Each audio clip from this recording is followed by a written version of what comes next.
Hello there, friends and sane persons. It's Wednesday. I'm Kyle, and it's time for another exciting episode of Wednesday Whimsy. Wednesday Whimsy is a short show that I do every Wednesday evening, or almost every Wednesday evening, where I talk about a board game, a top 10, a board game related topic, something in that vein that happened to have caught my eye. Lately, I've been doing a lot of discussions of games I've been playing, and today is no exception. Recently, I was on the Dice Tower cruise, and there were a couple of games I discovered there that I had never played before, and were just so fascinating and interesting. And so I just really, really had to check it out and end up getting my own copy. That game, of course, if you couldn't tell from the title, is First Rat. Let's see if I can lean all the way back and show the box top here. First Rat. Initially, when I heard about the game, I knew nothing about it, and I hadn't looked into it. But I thought it was something about I don't know, like a first lady type of a thing, some sort of a political game. So I wasn't particularly interested. I thought, meh, that doesn't sound very interesting. And I just kind of moved on with my life. However, I had heard enough about it. I had heard that it was popular at conventions. I'd heard a few people that I had, some respect for say that they were interested in it. And when I was on the Dice Tower cruise in January, I decided to give it a check out, or give it a play. And I'll tell you, the one that they had on the cruise was like coming to pieces because it had been played so much. And that's because this game really does quite well with a lot of different groups. So anyway, let's talk a little bit about First Rat. I'll tell you what I think about it, and that'll be our episode. So what is it about? Well, First Rat is, it looks like our titles have been changed in color. That's okay. First Rat is about, it's a race of rats. They're running through the junkyard, and they're trying to build a rocket and make it to the moon. They want to be the first rat on the moon. There, see how it's going? And along the way, they are going to be stopping at different places, picking up supplies, building parts of the rocket, which, it's kind of cute, right? These are rats, and so they're building the rocket out of tin cans with some sort of acid. It looks like lemon juice, but the rules say it's vinegar, and baking soda. So they're just kind of, making a little rocket that's going to go to the moon. And they're trying to build up a string of lights thematically that'll help them find more stuff as they go through. And ultimately, you're trying to get the most points. It's not a very long game. It's just, moving up on this track and getting the stuff and figuring out how you're going to win. And whoever has the most points at the end of the game is the winner. So how does it work? Let's see if we can show the screen here. Yeah, we can. Oh, that's not the right screen.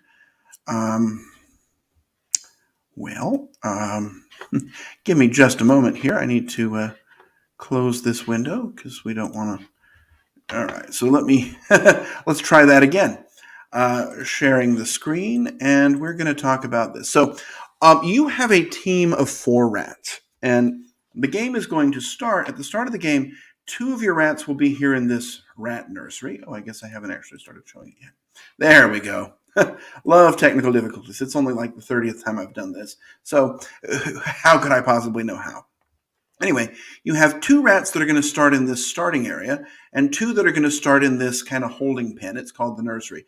You have this little runner rat that's going to move around this track, and then you have a light bulb that's going to start over here. On your turn, you have to make one of 2 choices.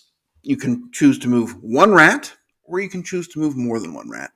If you move 1 rat, it can move any number of spaces from 1 to 5.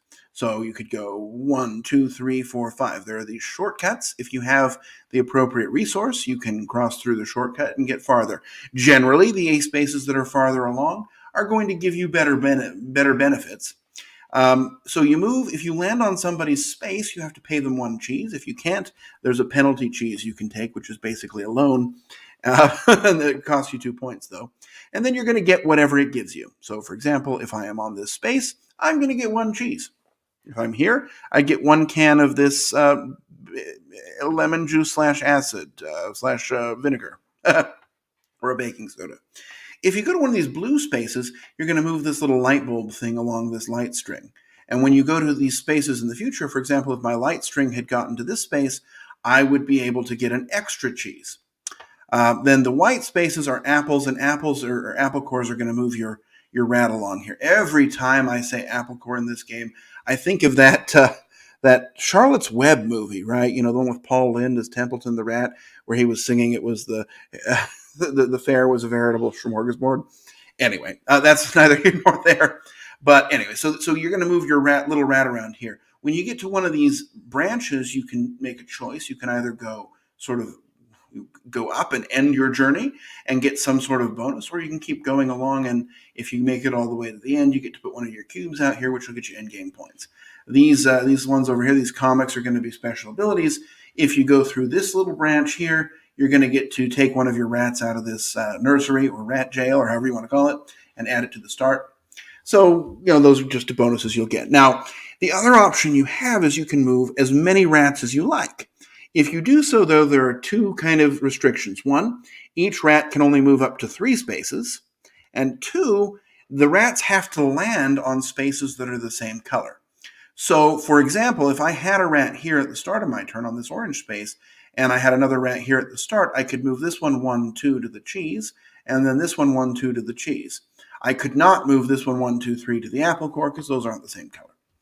But so you're trying to sort of set up bigger combo turns where you can move 2, 3, or even 4 of your rats and get a whole lot more stuff. But sometimes you're not able to do that, and you just need to move one rat, just its full distance. When you get up to the top of the track, let's see if I can find a picture here. I'm sure that there is one. Nope, those are rats in the burrow.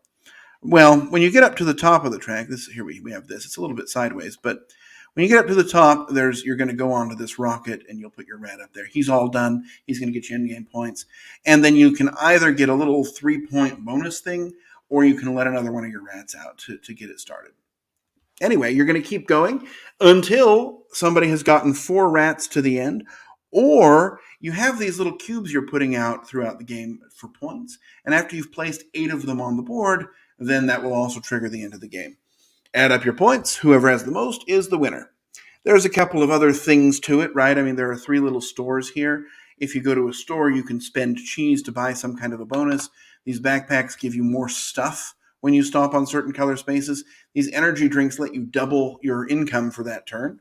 And these bottle caps are going to give you some sort of endgame scoring based upon where you've placed your things usually, or some other factor.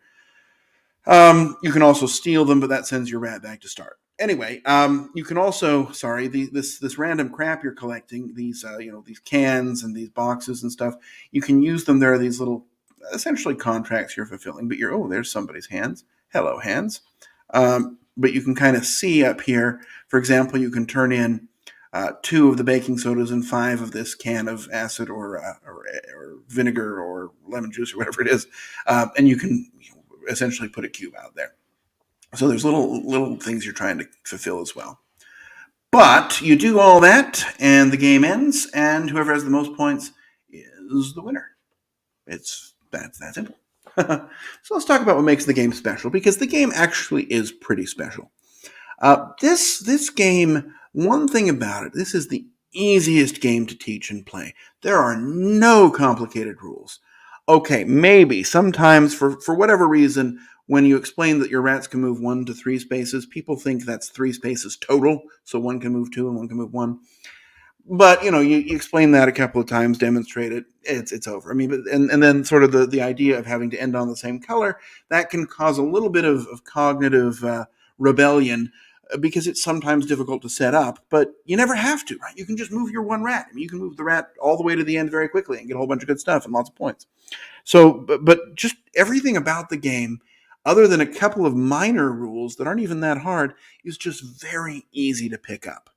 The game is also really fast-paced. Your turn is move a rat, collect stuff, maybe do something. Move a rat, collect stuff, maybe do something.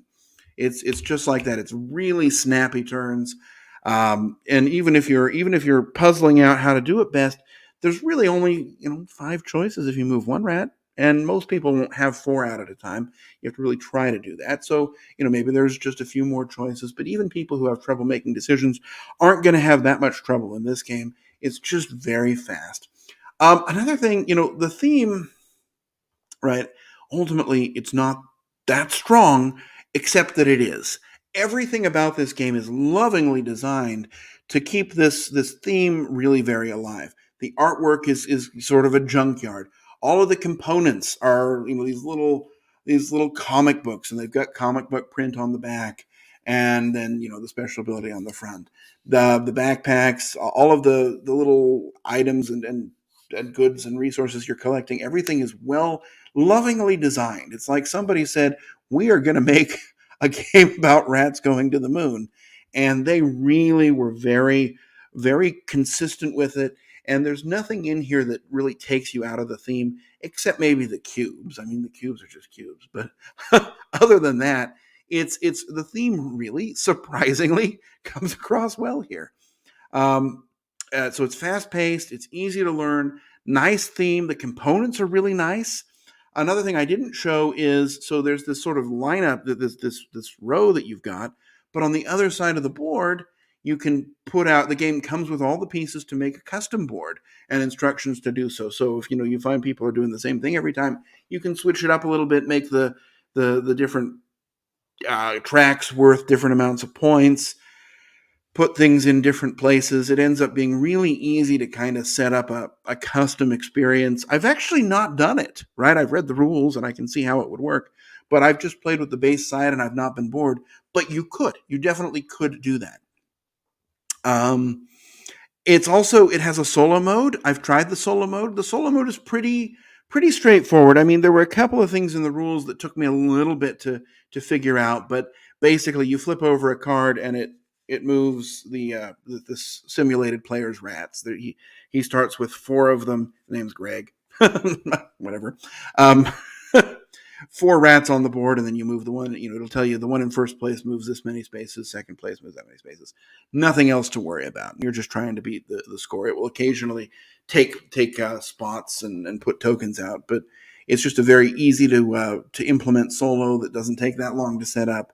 A good solo experience. It works well with people of really any skill level. It would work with anyone whether you're super familiar with games or whether this is the first game you play. It's just that easy to pick up and it's easy to teach. It does not take long. It's just a very delightful game.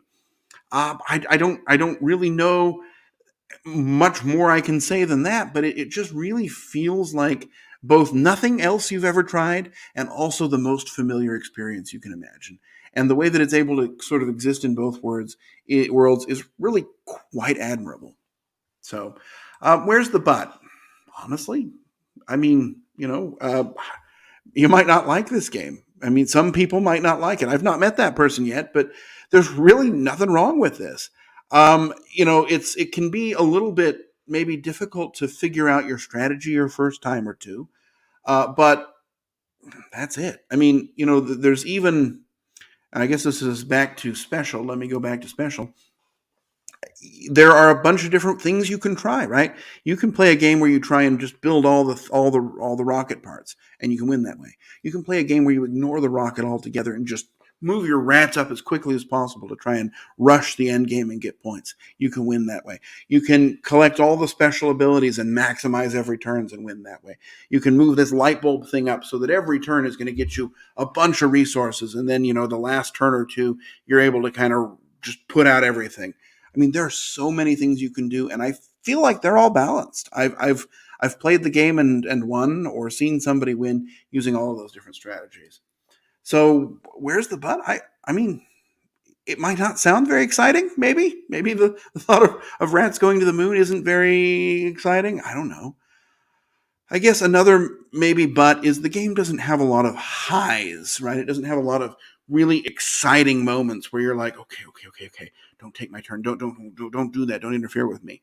But other than that, I don't have a lot. I mean, I have really only positive things to say about this game. So, what's my final rating? My final rating is a 9 out of 10. And the only reason it's not a 10 is it's not a game I'll be in the mood to play all the time. I have played it a lot this last month or two, and so, I might not be excited to go back to it right away. But after a few weeks, I'm probably ready to go back in because it's just that good. This game is a delight from the start to the end.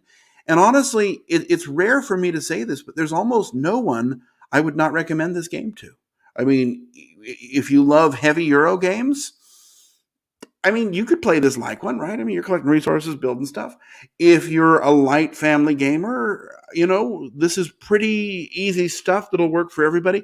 Maybe a but and something that might be thing is if you're colorblind, this game might not work, right? Because you have to, match the color spaces. It might not work, although there is a special ability that makes your character, your rats, colorblind so that the green and orange are the same. And so maybe there's some workarounds. You can just make the person buy that. But I mean, other than that, I don't. I mean, if the game doesn't sound exciting to you or doesn't look exciting to you, maybe you won't like it. But everyone I've played it with really has. This is one of the few games that's sort of becoming one of my surefire successes, just because it appeals to almost everybody. So I'm giving it a 9 out of 10, but it's a very high 9. The only reason it's not a 10 is, like I said, I maybe have played it too much in the last 2 months since the Dice Tower Cruise, but I'd play it. I'd play it again tomorrow. And there it's just that I want to save my 10s for something that's amazing, and this game is just really, really good. So there you have it. It's a short one today because First Rat it's a short, fast game, and there's not a whole lot I can say about it other than that I've said, and that it's really good. And I think that if you try it, I think you'll like it. I really do. I don't guarantee. There's no guarantees in life and no accounting for taste. But I think if you find a copy of First Rat, it's relatively available. I bought mine off an online website, and it came in a couple of days. But I think you'll like it, and so I highly recommend it. And there you have it. That's another episode of Wednesday Whimsy. Sometimes it's just that easy. I'm going to be back in another week with another topic. I'm not sure what it will be. I have an idea, but I guess we'll see. Anyway, until I get there, I am. Looks like Candace says this is great, and it is great. I think Candace was part of the first game we played together. The first time I tried it, I don't know, maybe it was the second. But welcome, thanks for watching. Anyway, that's all I've got for you today. And so until our next episode, I'm going to wish you safe travels, encourage when you need it, and I'll see you back next week on another episode of Wednesday Whimsy. Bye-bye.